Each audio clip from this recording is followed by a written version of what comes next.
Bismillahirrahmanirrahim. Assalamualaikum warahmatullahi wabarakatuh. Alhamdulillah wassalatu wassalamu ala Rasulillah wa ala alihi wasallam wa ba'du. Sahabat yang dirahmati Allah Subhanahu wa taala, saya selaku tuan rumah di channel YouTube ini, dalam rangka kita masih suasana lebaran Idul Fitri, kami mengucapkan taqabbalallahu minna wa minkum. Semoga Allah menerima amal soleh kita. Amin ya rabbal alamin. Samping saya ada Bapak Mukhtar Ali. Gimana kabar, Pak? Alhamdulillah. Ya, alhamdulillah sehat ya. Gimana suasana lebaran kemarin ini? Ya, kalau dibanding dengan suasana lebaran tahun lalu, alhamdulillah tahun ini lebih meriah, lebih punya greget gitu. Ya. Sempat liburan ini mudik? Ya, alhamdulillah ya kita sempat pulang ke rumah orang tua. Ya. Di mana itu, Pak ya? Kalau orang tua kami di Lampung Tengah, di namanya Desa Karangjawa. Artinya isinya orang Jawa semua itu. Walaupun di Sumatera isinya orang Jawa. Iya. Ya, sebagaimana sahabat sering lihat ya di YouTube ini, beliau sering mengisi tentang tips-tips herbal dan terakhir tentang apa, Pak? Awas penyakit datang saat Lebaran. Dan itu alhamdulillah sudah ditonton oleh banyak pemirsa ya, dan mudah-mudahan memberikan manfaat. Untuk kali ini kami sedang berdiri di bawah menara Islamic Center di Masjid Pesawaran ya, Kabupaten Pesawaran, Lampung. Nanti kami akan rihlah ya bersama tim dari PBI Lampung ya, bersama teman-teman tentunya. Nah, ini kita memanfaatkan waktu di Islamic Center ini. Pak Mukhtar, mungkin bisa diberikan tips atau pandangan umum tentang bekam nanti ya, karena antum ini kan apa jabatan di PBI ya? Koordinator keanggotaan, bidang keanggotaan. Jadi, ya. Jadi keanggotaan ya, di Provinsi Lampung, ya, antum lah yang ya, bertanggung jawab ya. Nah, nanti beliau akan menjelaskan secara umum saja. Kalau mendalam itu butuh 3 jam. pelatihan khusus. Iya betul. Jadi beliau akan menjelaskan tentang manfaat bekam ya, karena tentunya kita sudah makan minum bermacam-macam ya, dari manis warnanya apa merah, putih, hitam dan sebagainya. Nah, ini perlu nanti pemirsa untuk berterapi dengan bekam. Insya Allah akan beliau sampaikan secara singkat dan mudah-mudahan bisa kita pahami. Bismillah, assalamualaikum warahmatullahi wabarakatuh. Alhamdulillahirrabbilalamin. Wassalatu wassalamu ala asrafil anbiya wal mursalin. Asyhadu an la ilaha illallah wa la syarikalah. Wa asyhadu anna Muhammadan abduhu wa rasuluh, la nabiyya wa la rasulah ba'da. Alhamdulillah, segala puji bagi Allah seluruh sekalian alam yang masih mempertemukan kita, memberikan kita umur dan nikmat atas kehidupan ini, juga nikmat atas iman ini, sehingga mudah-mudahan dengan nikmat umur, dengan nikmat iman, kita kembali kepada Allah Subhanahu wa taala dalam keadaan husnul khotimah. Baik sahabat, kali ini kita akan berbicara satu pengobatan yang disunahkan, yang diperintahkan oleh Rasulullah SAW. Jadi dalam sebuah hadis Rasulullah memerintahkan ada 3 pengobatan yang disarankan oleh Rasulullah. Pertama, kesembuhan itu ada 3. 1 dengan tegukan madu, kedua dengan tusukan kai itu api panas yang ditusukkan ke tubuh, ketiga dengan bekam. Tetapi Rasulullah melarang, aku melarang dari umatku untuk dengan kai ya. Jadi kalau begitu hanya ada 2 pengobatan untuk umat Islam. 1 tegukan madu, 2 berbekam. Itulah yang disarankan oleh Rasulullah SAW ya. Bekam ini sendiri itu bukan kenapa Rasulullah sampai memerintahkan seperti ini. Ada hadisnya yang mengisahkan bahwa ketika Rasulullah SAW mihrad, itu malaikat menyarankan kepada Rasulullah ya, untuk supaya umatnya disarankan untuk berbekam. Nah, tanggal berapa aja sebaiknya berbekam?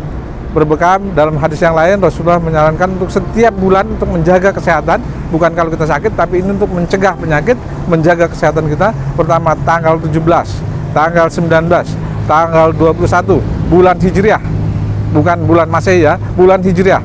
Jadi misalnya 17 Syawal, 19 Syawal, 21 Syawal ya.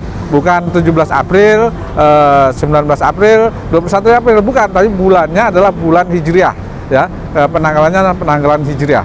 Itu yang disunahkan oleh Rasulullah. Itu bekam 1 bulan sekali untuk mencegah penyakit, menjaga kesehatan kita. Bagaimana kalau misalnya kita sudah sakit, misalnya kita sudah kena darah tinggi, kita sudah kena diabetes, kita sudah kena stroke, kita sudah kena darah rendah, kita sudah kena ginjal, apakah harus mengikuti bulan tersebut, tanggal tersebut? Bisa kita mengikuti tanggal tersebut, tetapi juga kita harus mengikuti saran-saran dari pembekam profesional yang sudah terlatih, ya. Bisa sebulan sekali, bisa 2 bulan, bisa dua kali sebulan, ya, bisa 3 kali sebulan menurut perhitungan dari profesional ahlinya. Nah, bagaimana supaya kita mendapatkan ahlinya di mana? Nah, ahlinya insya Allah mereka yang sudah mendapatkan sertifikasi dari PBI, Perkumpulan Bekam Indonesia, mereka sudah terlatih, mereka tahu SOP, ya, SOP bagaimana mensterilisasi alat, mereka belajar. Kemudian bagaimana teknik bekam yang baik, apakah ditusuk, apakah disayat, di PBI dipelajari. Kemudian titik-titik mana, titik-titik sunnah yang disarankan Rasulullah, apakah di umum muhid, di ahadain dan sebagainya, itu mereka pelajari. Mereka yang sudah mendapatkan sertifikat PBI, ya, sudah mengikuti ujian standar bekam nasional yang dilakukan oleh PBI, insya Allah mereka sudah terlatih. Nah, maka kami sarankan kalau Bapak, Ibu, Saudara, semua yang ada di pemirsa di sini ingin berbekam, maka carilah pembekam yang sudah terstandar, ya, melalui sertifikasi PBI. Itu pertama. Kalau nggak tahu gimana, Bapak, Ibu bisa klik cari di Facebook. Nah, ada PBI Pengda Lampung. Nah, itu di Facebooknya ada seperti itu. Nah, kemudian apa sih manfaat dari bekam ini? Ya, pertama, bekam setiap hari, ya, ginjal kita ini mengolah, mencuci darah-darah mati, darah-darah rusak, itu dibuang oleh ginjal. Dibuangnya melalui mana? Melalui keringat, melalui urin, melalui tinja. Itulah dibuangnya, ya. Nah, di sanalah pembuangan kita, melalui urin, ya, itu melalui keringat, ya, kita berpanas matahari. Ini juga bagian dari cara mencuci kotoran di tubuh kita. Kemudian yang paling besar melalui feses atau melalui tinja. Nah, kemudian tetapi tidak semua itu bisa tercuci dengan baik. Ada sisa-sisa yang terikut. Inilah darah mati. Inilah yang akan dibersihkan oleh melalui pembekaman. Diambil darah tersebut melalui teknik pembekaman sehingga meringankan kerja ginjal.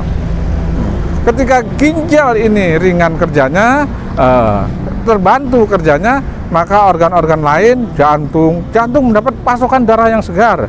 Dia membawa oksigen yang dibutuhkan jantung. Nah, kemudian otak juga mendapatkan pasokan darah segar, maka dia juga bisa membawa oksigen yang banyak sehingga kepala kita menjadi plong, sakit kepala menjadi ringan, yang mudah sakit kepala. Kemudian karena adanya pasokan darah segar, nutrisi yang dibawa juga banyak, maka pertumbuhan kita jadi lebih baik, ya. Yang tadinya kita misalnya kurang kalsium, kenapa kok kurang kalsium? Ternyata karena darahnya itu banyak darah mati, banyak darah rusak. Nah, ketika disegarkan melalui bekam, maka nutrisi kalsium yang dibutuhkan banyak terbawa, sehingga kekurangan kalsium tersebut bisa teratasi. Nah, itu. Dan nutrisi-nutrisi lain. Kulit kita yang tadinya mungkin bersisik, banyak koreng dan sebagainya, karena terhambat antibiotiknya, dengan dibekam maka ada kesegaran baru, ada darah baru, maka dia bisa membawa antibiotik sehingga luka, koreng dan sebagainya bisa disembuhkan. Kira-kira seperti itu, ya, manfaat bekam adalah mengambil darah kotor, mengambil darah mati, sehingga tubuh memproduksi darah baru dan darah segar, sehingga darah itu bisa membawa nutrisi yang banyak, membawa oksigen yang banyak, sehingga dengan demikian tubuh kita menjadi tetap bugar, tetap sehat. Karena di dalam tubuh kita, yakni darah itu segar dan baru. Itu salah satunya.